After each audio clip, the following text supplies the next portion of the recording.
So after a couple of days being stuck here in Oando, I have now had a tire delivered by this man. What's your name? My name is Roland.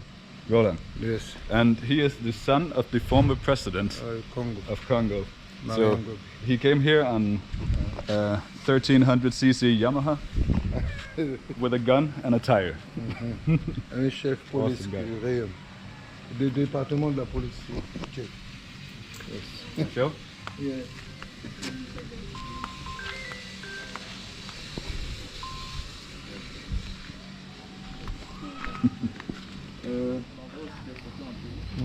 Je vais l'envoyer. I'm in good hands. He told me I can call him if I have any trouble around here. J'envoie ça en tenue.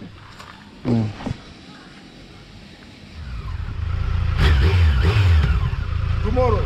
Yeah, tomorrow. Thank you. Thank you so much.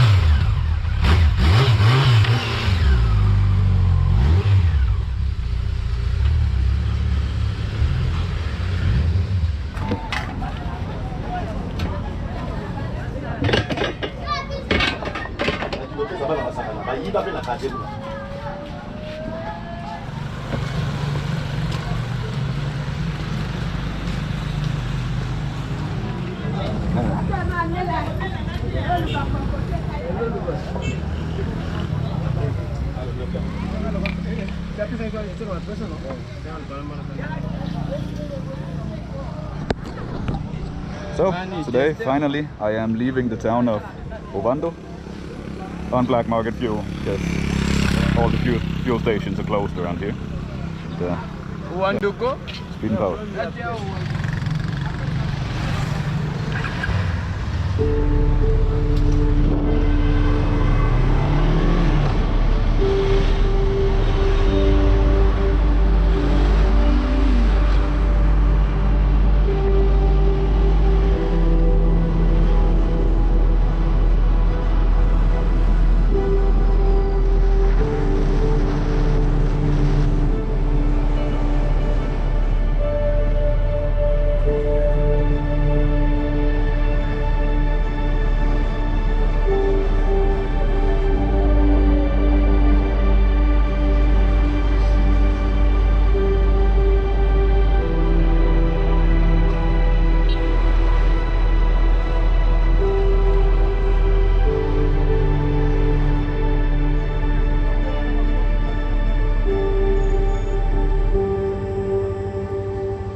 Good morning from Brazzaville.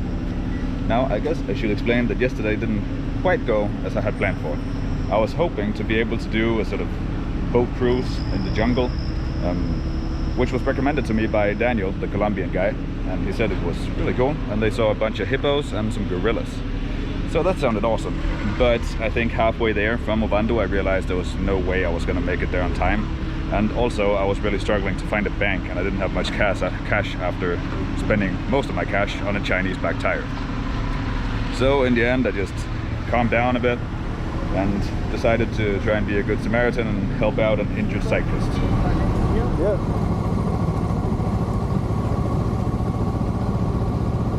Then in the evening I made it into Brazzaville, where I am now, where I stayed for the night.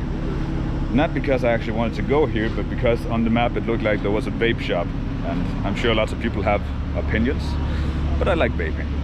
And well, at the moment I'm just smoking cigarettes instead because I can't get refill, which is annoying. But yeah, got to the vape shop and it didn't exist. So today I have another day of speed and power ahead of me. I have about the same distance to do as I did yesterday, just over 500 kilometers. The road should be pretty good as far as I've heard. And actually, even though this Chinese back tire is ungoogleable, it feels quite okay, to be honest. Didn't feel any issues, rode nicely, so should be all good. However, I will try and get it changed quite soon, because I reckon I'm going to need some off-road rubber again. Yeah, I think that's what there is to say. I guess I could mention, if you want to check out Daniel's channel, I'll put a link down in the description below. He's a pretty fucking cool guy.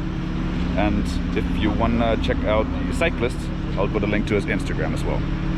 So, for now, I will put on a shirt and hit the road.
Good morning. In this one night, I've had more mosquito bites than I have all the rest of the time I've been in Africa combined. I got up to fight them bravely 4 times in the dark because the lights don't work in here. But it was a losing battle. I think they are getting in somewhere. So yeah, I'm tired. But I will have to get up now, because today I will be doing bureaucracy. Well, despite my terrible hardship during the night, I did manage to hold myself together, get up and do bureaucracy. And then I went straight back, found a different hotel and spent the rest of the day relaxing. But I now have a visa for the DRC in my passport. And I guess I should explain. I wasn't quite sure for a long time whether or not I would be going into the DRC. It is possible to skip it. You can take a boat from Cabinda to Soyo. It's quite a short stretch, I think 60 kilometers or something. And the reason I was sort of considering that is that I just heard from a lot of people that the DRC visa was difficult, the country was troubled. We'll have to wait and see about the country, but the visa, really, was pretty much the easiest one I've gotten on this whole trip. I went to the embassy here in Pointe Noire, presented my passport and one passport photo, paid. I had the visa in 1 hour. I literally had to do nothing else. And well, that's the thing though. When people say that the DRC is a troubled country, that's the thing though. When people say that the DRC is a troubled country, they will refer to it as the less fortunate Congo. And that kind of makes me wonder just how bad it is, because while I have very much enjoyed my time here in the Republic of Congo, it is not a very well-functioning place. I think when you go along those Chinese-built main roads, which are quite new, fresh, perfect tarmac, you sort of get lured into thinking sometimes that it's somehow a developed nation, but it's not.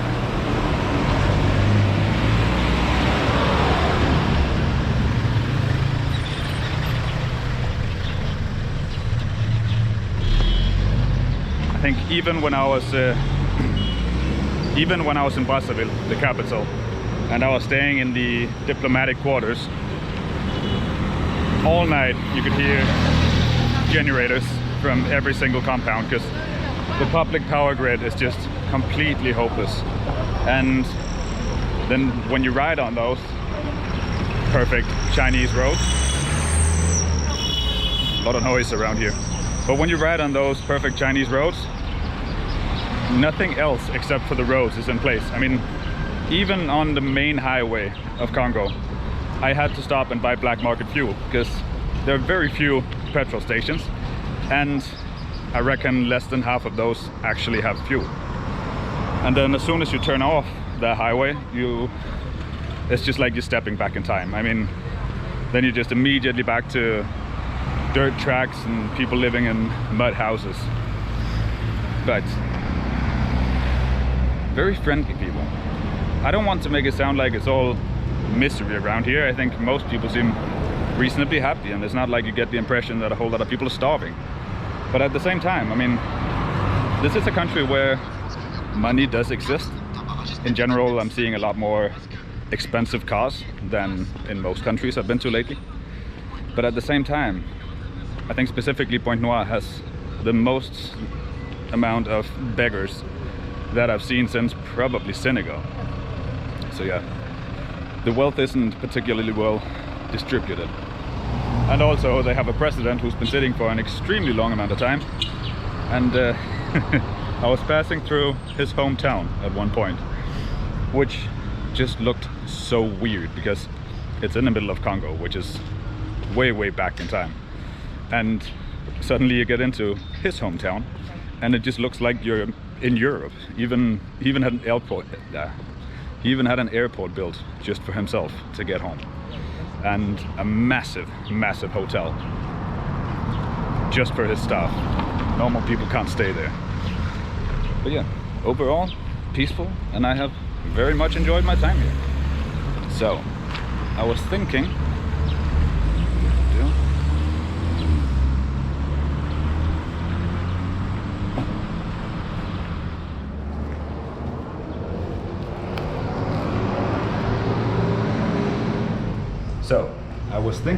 that I would try and do something I haven't done in a long time, but which I used to do a lot.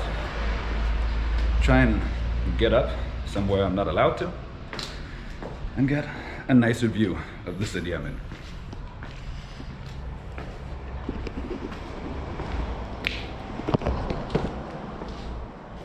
You see, back when I was a lot fitter and had 2 functioning knees, I used to do a lot of rooftopping, which is just sneaking on top of buildings or cranes where you're not allowed to go, enjoying the view and taking some pictures. And I'm not looking to get in trouble here. I have actually one time gone to jail for going on top of a building.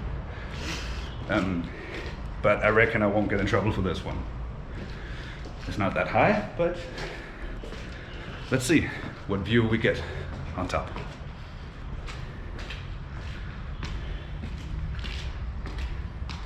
I think my only concern It's like there could be people living in here, but I haven't seen any so far.